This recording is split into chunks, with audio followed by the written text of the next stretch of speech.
ஐஎம்எஸ்ல inward சப்ளைஸ்னா accept, reject, அதுக்கப்புறம் bending.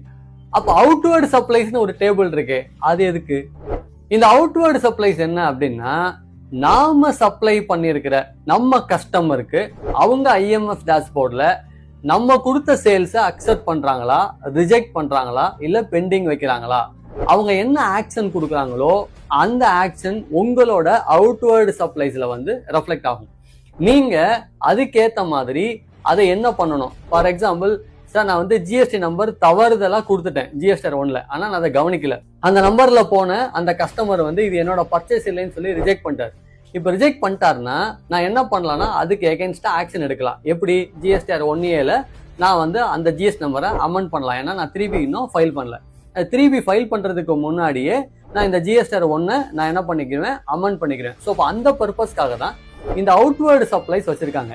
அப்போ நம்மளோட கஸ்டமர் எப்பெல்லாம் அக்செப்ட் பண்றாங்களோ அல்லது ரிஜெக்ட் பண்றாங்களோ அல்லது பெண்டிங் வச்சிருக்காங்களோ இந்த ஸ்டேட்டஸை உங்களுக்கு அவுட்வர்டு சப்ளைஸ்ல காமிக்கும். அதுக்கேற்ற மாதிரி நீங்க உங்க சேல்ஸை மாத்திக்கலாம், அமெண்ட்மெண்ட் பண்ணிக்கலாம் before filing of your GSTR 3B return.